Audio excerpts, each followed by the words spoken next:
أعوذ بالله من الشيطان الرجيم بسم الله الرحمن الرحيم الحمد لله رب العالمين والصلاة والسلام على سيد المرسلين وعلى آله وصحبه أجمعين رب اشرح لي صدري ويسر لي أمري واحلل عقدة من لساني يفقه قولي سبحانك لا علم لنا إلا ما علمتنا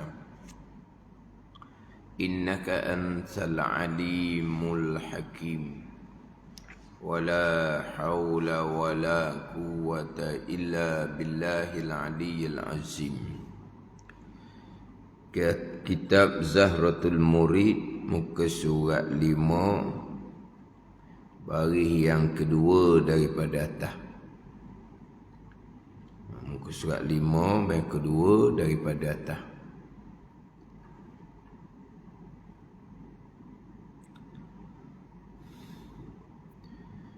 Qala al-muallifu rahimahullahu ta'ala wa nafa'ana bi'ulumihi amin. Kemudian datang yang ketujuh. Bertanya ia yang ketujuh seperti dahulu juga. Kemudian datang yang ketujuh. Yang ketujuh daripada 10 orang yang besar-besar di kalangan Khawarij. Yang ketujuh daripada 10 orang yang besar-besar daripada kalangan Khawarij. Kita ni yang ketujuh daripada yang pertama tu yang 3 dah ni. Dah. Yang 3 dah. Kalau sebut yang ketujuh kemudian tidak diundur kembali, tahu tak kisah sebenarnya apa? Kita baca terus jadi macam mana. Kemudian datang yang ketujuh. Yang ketujuh ni, yang ketujuh mana pula ni? Daripada bertanya ia yang ketujuh seperti dahulu juga. Ditanya sebagaimana orang yang pertama sampailah orang yang keenam. Apa pertanyaan merekanya? Mana kalau tak undur kembali, tahu kisah ke tak? Dah lah, nak mari tu tengok ke tak? Kita tengok nama kitab depan je. Nama kitab apa? Ke nama kitab pun tak tengok. Pakai semua kitab ada dalam satu beg. Sampai di masjid barulah cari kitab mana. Mana kita? Sampai ke rumah, mari apa? Rembah beg. Rembah beg tau. Campur beg. Sampai ke rumah, rembah beg, pergi terjun sungai, pergi main je kerja dia. Habis duit mak ayah je sekolah. Dah sampai ke rumah, rembah beg, campur beg, lepas tu pergi main sungai, main situ, main situ. Buku dah cara dah. Orang kata orang ni, habis duit mak ayah belajar. Baca malah mutlak malah. Kata-kata orang dia ke budak. Gitu lah dah. Tapi budak lain. Dia otak dia geling, otak dia gam dia kuat lagi. Hak cerdik tak payah baca pun. Sampai time periksa, dia nombor di hadapan lah walaupun tak nombor 1 pun. Kalau nombor 1 tu cerdik serta rajin. Budak cerdik malah nombor hadapan juga walaupun tak nombor 1 pun. Sebab apa? Dia masih jago ngajar tu dia lekat belakang dah. Kita ni mana? Dia cerdik sertanya ingatan kuat. Kita ni cerdik juga. Bukan sebarang-barang orang di sekolah dulu. Tapi tua. Gam ada lagi tau. Ada ni, gam-gam. Kalau kita pula memang kurang cerdik, tua pula, kita sampai ke rumah, rembah Minggu depan pula tengok hok mana. Tak tahulah. Tapi kita kok mana-mana pun kena undur sebab kelas mingguan. Kelas mingguan kena undur lah. Hok pondok tak undur sebab kelas harian. Jadi pembicaraannya hak berkaitan dengan ilmu ni, Nabi SAW bersabda, "Ana khazanatul ilmi wa aliyun babuha," kata Nabi. Aku ni pembendaraan, mana gedung ilmu, dan Ali, yang di sana Ali karramallahu wajah, itu pintunya. Nak pergi pada ilmu, nak pergi kepada gedung ilmu, Nabi SAW, dia kena masuk kok pintu. Kena lalu kok pintu. Jadi nak ilmu, kena cari sana Ali karramallahu wajah. Sebegitu. Jadi gedung ilmu hak Nabi ni pula ilmu wahyu daripada Allah, ilmu agama.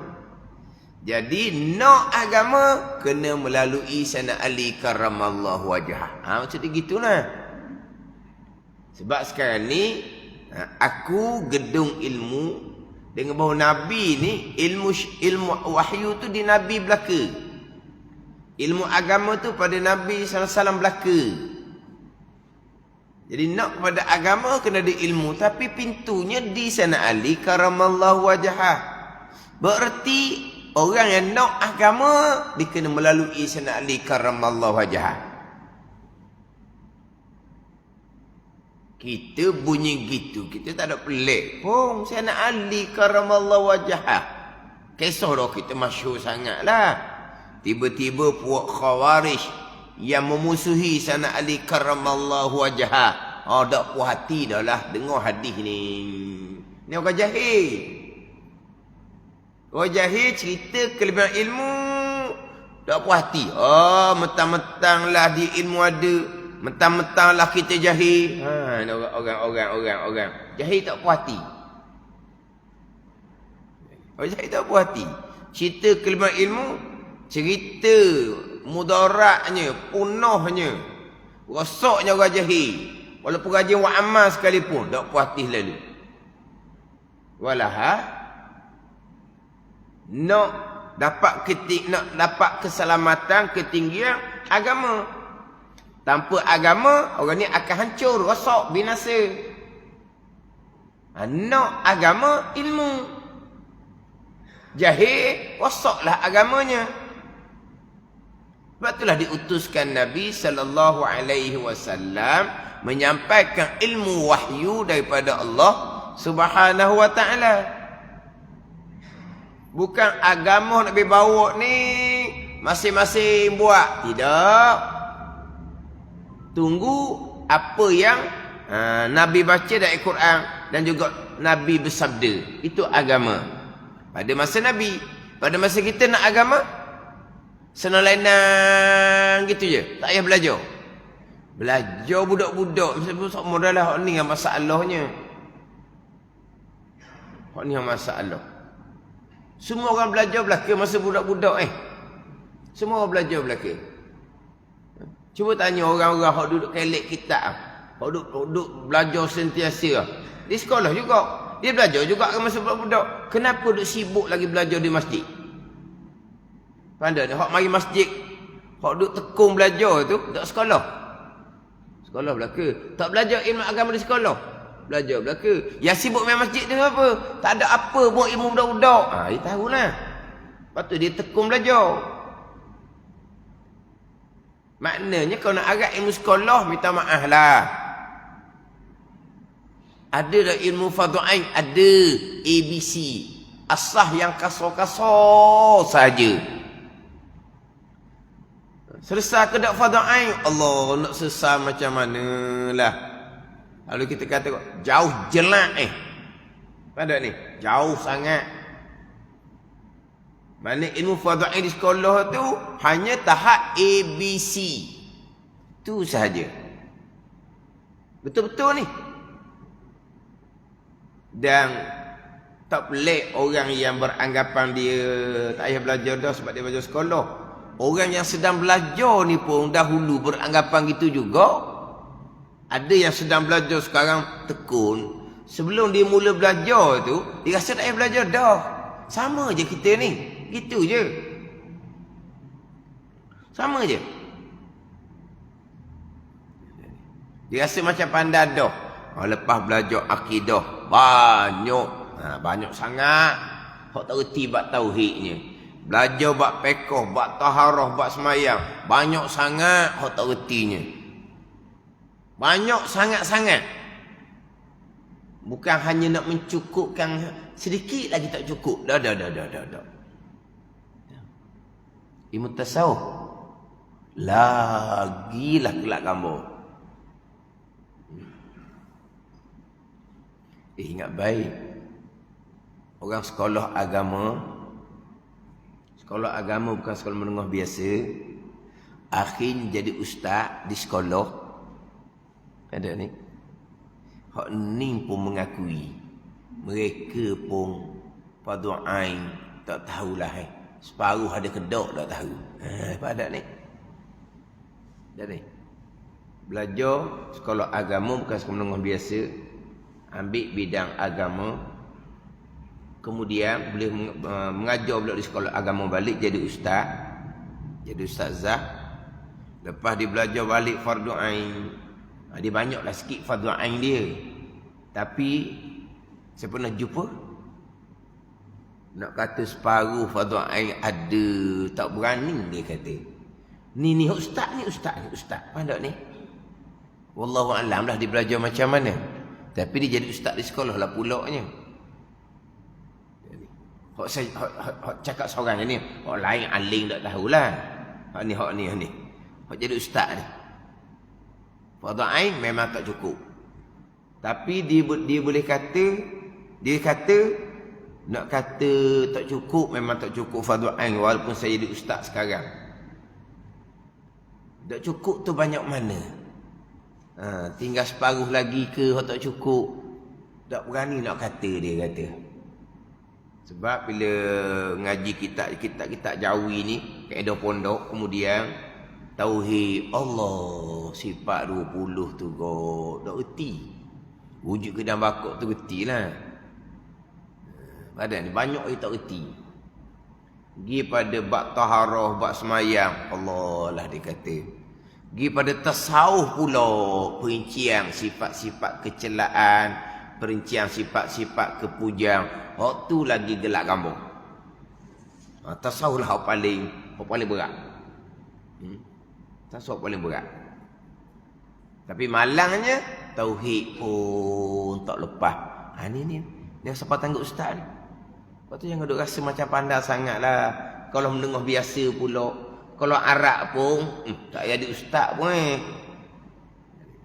Lepas tu ada ustaz-ustaz ditekun belajar melalui FB. Dia ketekun belajar melalui FB. Kadang-kadang mari daripada jauh-jauh. Tanya cuti, mari berjumpa. Beritahu dia belajar apa semua. Belajar agama bukan setakat di Malaysia. Sampai balik Mesir contohnya. Dia berjumpa, dia beritahu dia belajar balik. Alhamdulillah lah. Siapa pun dia kena belajar sentiasa. Siapa pun ada peluang kena belajar sentiasa. Orang ni jadi ustaz dah. Belajar Mesir. Mari dia berjauh, jumpa kan nak beritahu tu je. Tapi dia kata tak berani nak sebut. Tinggal separuh lagi fardu ain tak cukup. Tak berani nak kata. Tapi kalau tasawuf memang tak tahulah belajar macam mana. Mungkin dia berbidang dia.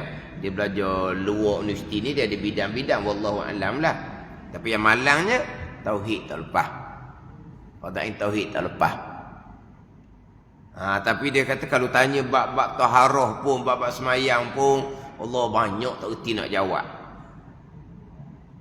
Tapi dia sentiasa belajar sebab dia nak menyampaikan pada pelajar dia dan inisiatif dia mengajar pada pelajar dia lebih daripada sukatan. Dia ada penambahan di sendiri. Dia tak ikut sukatan sekolah semata-mata. Dan dia sentiasa memperingat pelajar dia kena belajar kok luar. Jangan harap di sekolah. Sebab masa sangat terhad. Walaupun inisiatif dia ada penambahan yang lain. Tapi tetap nasihat belajar supaya sentiasa belajar kok luar. Cari di masjid-masjid. Tak padang ni di sekolah ni. Bukan setakat mengajar nak cukup masa. Bukan. Ada yang seumpama tu. Dia mengajar nak cukup masa dia je. Cukup bulan boleh gaji. Dia tak fokus mana pun. Ada juga yang seumpama ni tak. Dia mengajar dengan kesungguhan. Dan dia bersungguh menambahkan ilmu. Dia ikut rakaman-rakaman. Dia ambil rakaman babo-babo di fotoni. Manusia sungguh belajar macam bukan ustaz. Dia kata lepas-lepas dia belajar. Panggil ustaz malu dia kata. Ada ni. Jadi kalau kita beranggapan kita belajar agama dari sekolah cukup. Memang salah sangat anggapan tu. Salah terang-terang. Salah sangat-sangat. Tak betul sangat-sangat. Asas Fatah yang dia kata adalah asas ABC. Jadi nak selamat agama, ilmu kena cukup. Nak agama, ilmu tidak didahulukan. Rosak binasa, tak pakai gawar. Terutama sekali ilmu akidah. Walaupun nampak semayang sekalipun, tak ada. Nampak puasa zakat haji sekalipun, tak ada. Ini dia berkata, wal jahilu adullah walau kana abida. Orang jahil ni musuh Allah walaupun kuat buat ibadat sekalipun. Dia akidah tak betul dak musuh Allah. Sembahyang tak betul dak musuh Allah. Hati riak, ujub, takabur tidak musuh Allah. Keriak, ujub, takabur ni kekasih Allah Subhanahu wa taala. Orang yang tidak ikhlas, yang tidak taubah, yang tidak syukur, yang tidak tawakul, yang tidak redha. Adakah ianya kekasih Allah? Mestilah musuh Allah Subhanahu wa taala. Patut Nabi kata orang jahil musuh Allah walaupun dia buat ibadat.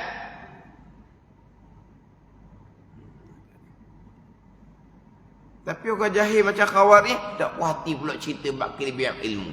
Yang ada pada Sayyidina Ali karramallahu wajhah. Sayyidina Ali tu tak peliklah pada masa sekarang. Orang ada ilmu pun bukan banyak sangat. Orang jahil sangat-sangat memusuhi, sangat-sangat hasad dengki. Dalam FB tu gak orang berilmu lah. Hak paling kuat kena hentam, kena maki, kena kutuk oleh orang jahil yang hasad pada orang berilmu. Ini macam Khawarij ni lah. Tapi golongan ni mudah menuduhkan orang lain Khawarij. Bahawa mereka lah Khawarij. Orang-orang jahil. Jadi puak Khawarij ni dihimpun 10 orang besar-besar. Tanya kepada Sayyidina Ali karramallahu wajhah. Satu soalan je, satu masalah je. Tengok Sayyidina Ali ni jawab sama ke ataupun tak sama. Kalau jawab sama, tak pandai.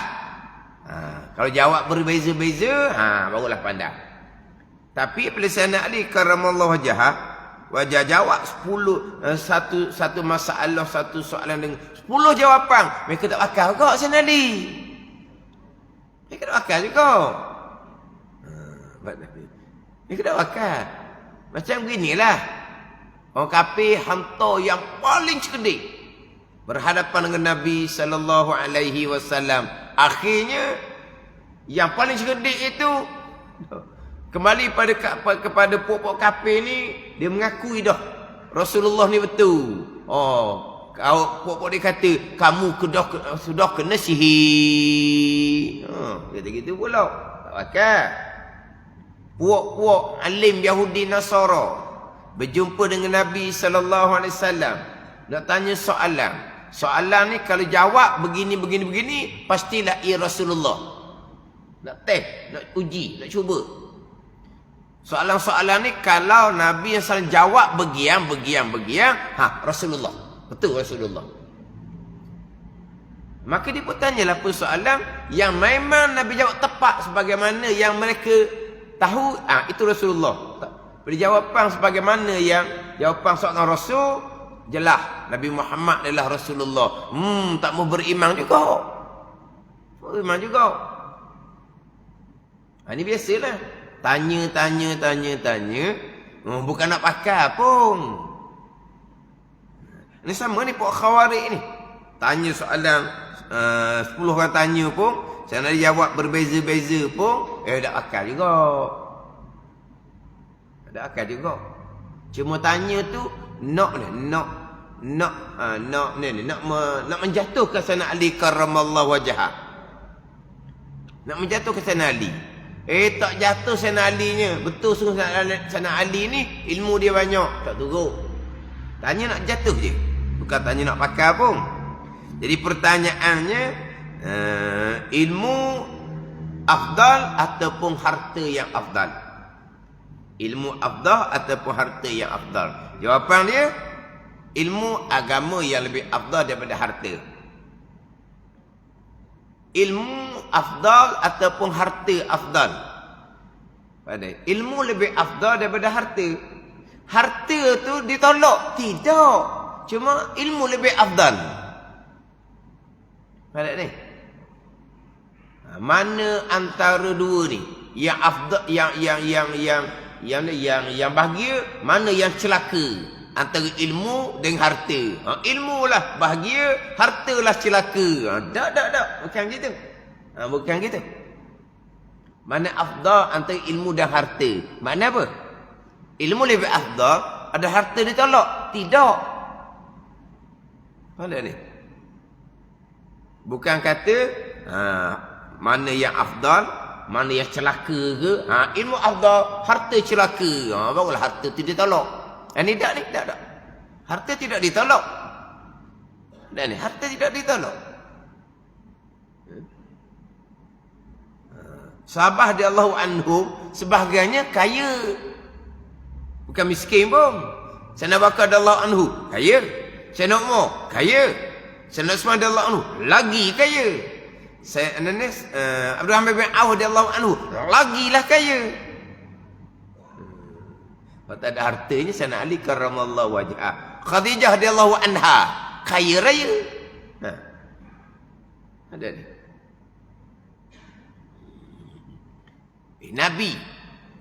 Nabi miskin. Nabi di tangan dia tak ada. Tapi harta Nabi guna belaka. Lepas tu dia kata Nabi miskin. Sebab apa? Sebab Nabi banyak harta tapi diinfakkan sekalian. Hajatul Wada' Nabi melakukan ibadah korban berapa ekor unta? 100 ekor unta. Ada ni? 100 ekor unta. Kalau satu unta zaman sekarang 10,000. Boleh. Ni reka je ni. Reka je. Ya ke? Unta 10,000. Lebih tau. Lembu 5,000 dah tau. Itu tau. Lembu 5,000 tau. Kalau gitu unta 10,000 tak boleh. Kalau lembu 5,000 dah. Berapa Wallahu'alam lah. Kalau kata unta tu 10,000. Kalau 100 ekor 2 juta. Bukan agama tolak harta. Tapi nak pastikan harta tu afdal, ilmu di hadapan. Nak pastikan harta tu afdal, ilmu di hadapan. Ada ilmu, harta bawa kebaikan kepada hari akhirah. Kalau ilmu tidak ada di hadapan, walaupun harta dia banyak, diinfak pada jalan Allah, tak ada guna langsung harta yang diinfak tu. Dia tidak didahulukan dengan ilmu. Harta dia banyak, diinfak harta dia sebanyak mana sekalipun, tidak ada nilai. Tak akan diterima oleh Allah Subhanahu wa ta'ala. Dalam hadis tu, walau anfaqta misla Uhudin zahaban fi sabilillah. Lau anfaqta misla ahadan, lau anfaqta misla Uhudin zahaban fi sabilillah. Jikalau engkau infak umpama sebesar bukit Uhud, nisbah emas bukan batu, pada jalan Allah, tidak akan diterima oleh Allah sehingga engkau beriman dengan qada dan qadar Allah Subhanahu wa taala. Kerana kejahilan, qada qadar tidak diimani, bukan dikufuri. Walaupun infak harta umpama bukit Uhud ini sebab emas pada jalan Allah tidak akan diterima, tak pakai gawar pun.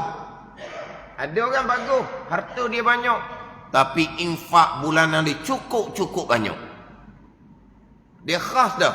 Sebulan-sebulan berapa puluh ribu, berapa ratus ribu disuruh pembantu dia hantar madrasah.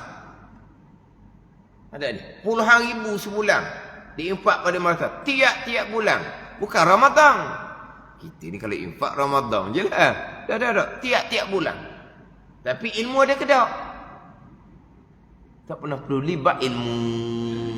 Sayang sangat-sangat harta tidak ada manfaat langsung. Ilmu lebih afdal dua harta. Bila ada ilmu, harta yang ada akan afdal juga. Syaratnya ilmu di hadapan. Sebab ilmu yang lebih afdal daripada harta. Kemudian datang yang ketujuh daripada 10 orang yang besar-besar daripada kalangan Khawarij. Bertanya yang ketujuh seperti dahulu juga, ilmu afdal ataupun harta afdal. Maka jawab Sayyidina Ali karramallahu wajhah, ilmu afdal daripada harta lah. Itu jawapan sentiasa lah, sama ada jawapan dia. Yang berbezanya kerana itu yang berbeza. Kerana ampunya harta dihisapkan akan dia akan ampunya harta pada hari kiamat, dan ampunya ilmu disyafaah akan dia akan ampunya ilmu pada hari kiamat. Pada ni harta akan dihisap pada kiamat. Ilmu akan mensyafaahkan akan orang yang mempunyai ilmu. Dia akan tolong orang punya ilmu. Harta akan dikira, harta akan dihisap. Sebab tu orang yang kaya bersyukur, dia lambat masuk syurga nak banding dengan orang yang fakir yang sabar. Sebab panjang perkiraan. Tetapi walaupun orang yang kaya yang bersyukur, panjang hisap dia, lambat ke syurga nak banding dengan orang yang fakir yang sabar. Tapi apabila dia orang kaya, banyak harta yang bersyukur, infak dia banyak, memanglah hisap dia lebih panjang. Tapi hisap dia pahala. Masuk syurga lambat pun, syurga darajah yang lebih tinggi. Ada ni. Bila hisap tu lebih panjang, masyar lebih lama. Tapi bagi orang kaya yang bersyukur, walaupun masyarnya lama, masyar bagi orang beriman soleh ada nikmat bagi mereka. Ada ni. Macam alam barzah lah. Ada yang kebun syurga, ada yang lubang neraka. Masyar pun samalah. Orang beriman dan amal soleh, lama mana di masyar pun bagi mereka dalam keadaan nikmat. Mereka tak ada apa pun. Yang berjumpa dengan nabi-nabi ni supaya minta kepada Allah supaya dihisapkan orang kafir, orang munafik, orang yang banyak dosa. Ada ni. Orang kafir, orang munafik, orang fasik, orang banyak dosa. Hak ni hak jumpa dengan nabi-nabi ni. Satu nabi sampailah pada Nabi SAW. Mereka minta supaya nabi ni pergi minta dengan Allah Taala. Kiralah, hisaplah. Kalau kata ke neraka lah. Gitu. Dia tak tahu seksa macam mana pun di masyar, neraka tak boleh nak banding. Tak tahan dah seksa di masyar ni. Hisaplah, kiralah. Kalau kena masuk neraka pun kena masuk neraka lah. Dia ingat neraka dengan masyar ni macam mana? Ada ni. Gini contoh. Allah, susahnya hidup atas dunia ni. Orang kafir kan? Dia pun bunuh diri. Orang kafir. Sebab apa? Susah hidup atas dunia. Dia pun bunuh diri. Dia kena penyakit. Penyakit tu agak berat. Tak tahan nak menanggung kesakitan. dia pun bunuh diri. Sebab apa? Tak tahan dah, sakit. Kalau tadi tak tahan dah susah, bunuh diri. Orang ni tak tahan dah sakit, dia bunuh diri. Masuk dalam alam barzah, tu tak ada terkira dah lah. Nak banding dengan susah, sakit atau dia tak boleh nak banding dah alam barzah. Lubang dia lubang neraka dah.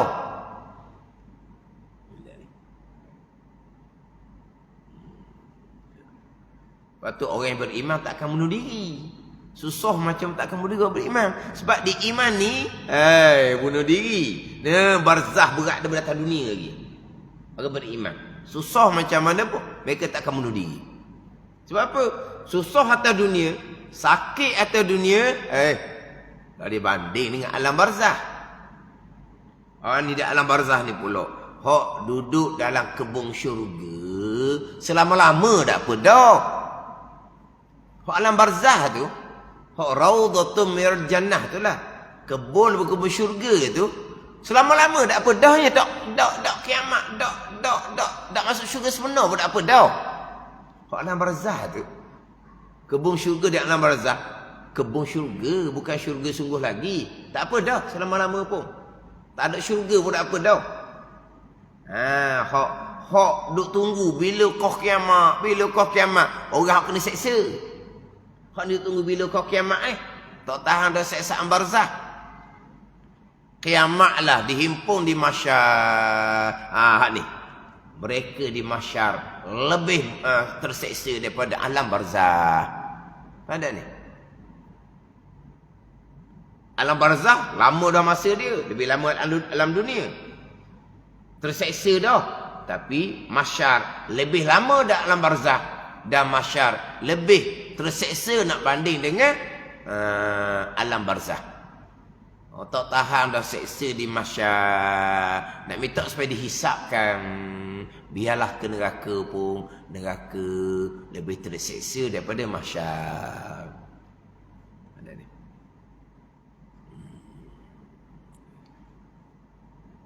Ada pun orang beriman, walaupun di harta banyak, hisap dia panjang, lambat ke syurga, di mahsyar tidak ada apa-apa bagi mereka. Mereka berada dalam nikmat. Hisap, keluar keputusannya, pahala. Hisap lagi, pahala lagi. Hisap lagi, pahala lagi. Syurga lapis lebih tinggi daripada orang yang fakir, yang sabar. Gitu je lah. Hak ni, hak hisap, hak lulu. Sebab harta ni akan dihisap, akan dikira. Macam mana cara boleh? Cara memperolehi harta. Cara memperolehi harta akan dikira satu. Kemudian dapat harta. Akan dihisap pula. Harta tu ditasarrufkan, digunakan dengan cara mana? Dia panjang ni. Hisap dalam harta ni. Yang pertama, macam mana harta diperolehi. Yang kedua, lepas harta diperolehi, akan dihisapkan pula macam mana harta digunakan. Ada ni. Harta hisap dia. Betulah cari harta, kena cari molek. Jujur sejujur-jujurnya. Ada ni. Pertama sekali orang berniaga. Kena jujur sejujur-jujurnya. Sebab orang yang berniaga yang benar, Nabi kata akan bersama dengan Nabi di dalam Jannatul Firdaus. Orang berniaga yang jujur, yang benar akan bersama dengan Nabi dalam Jannatul Firdaus. Sebab apa? Nak cari orang berniaga jujur ni payahlah. Dia kok mana pun tak boleh rugi dia. Tahu? Tak boleh rugi dia. Orang tak boleh rugi dia, itulah akhirnya dia maknanya pembeli. Tapi kalau jujur sungguh, rugi nampak dianya, Allah tak ada rugi apa pun dianya. Kehidupan dia barakah, kehidupan dia senang. Ada dia. Ini orang berniaga. Kau berniaga kan, dia pelebih kepada pembeli semua. Dia pelebih kepada pembeli, dia kurang kot dia semua.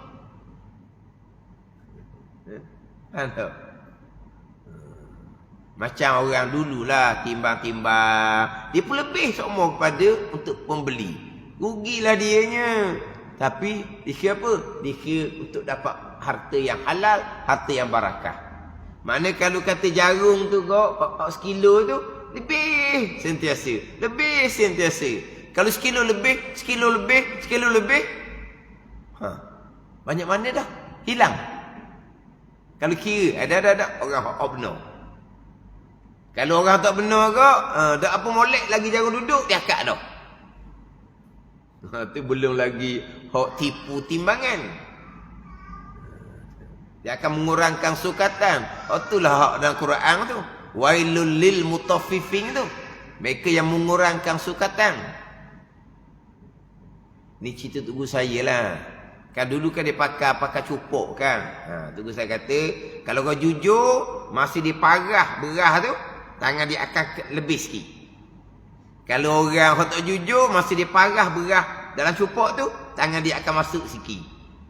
Ni cerita dulu lah ni. Kan dia cupok, gantang cupok, dia suka berah. Dia ambil, dia berah tu penuh. Kalau kau jujur, masih ditarik ni, dia naik sikit jari dia. Kalau kau tak jujur, masih ditarik ni, dia turun sikit jari dia. Orang tak apa. Cupok. Dia masuk sikit jari dia. Biar dia kurang. Dia ambil cupok, dia masuk sikit jari dia. Tu kalau orang nipu. Orang yang mengurangkan sukatan. Orang jujur tak, dia akan biar ringan je jari dia. Biar ringan je jari dia. Kenapa? Sentiasa lebih. Sentiasa lebih. Sebab apa? Kalau kata we lebih, jadi hadiah kalau orang tu bukan orang susah. Jadi sedekah kalau orang tu orang yang susah. Pahala belaka. Tapi kenapa ni? Tak embuh. Ni termakan hak orang. Hak ni hisap biarkan dulu.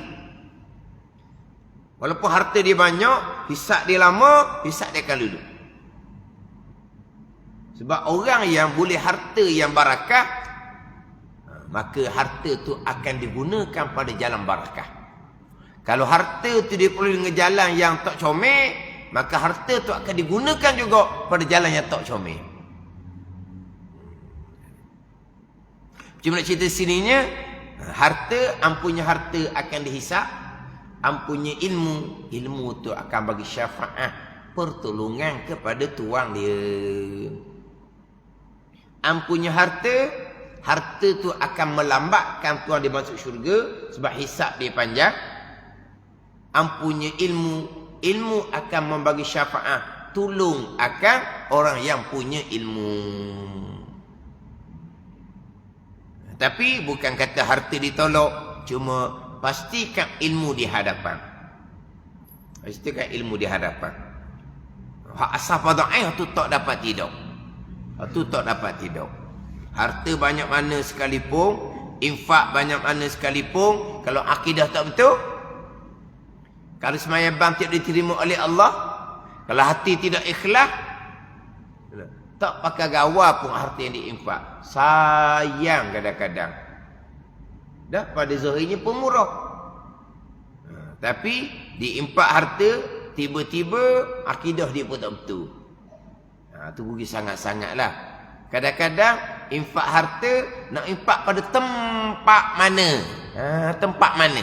Orang sekarang ni mudah infak harta pada tempat yang glamour-glamour. Orang di tempat yang pandai camping pederma. Tapi harta tu dimanfaat dengan jalan yang yang betul ke tak? Kena kira pula. Nak buka pondok, nak buka madrasah. Yang nak buka pondok madrasah tu berkelayakan ke tak? Ada je juta-juta pondok madrasah, akhirnya tidak ada pelajar sebab yang buka tu pun ilmu tak berapa nak ada, cuma pandai cakap aja. Tapi macam mana dia mudah cari sumbangan? Dia pandai cakap, dia pandai camping supaya derma, dia pandai cakap, pandai camping.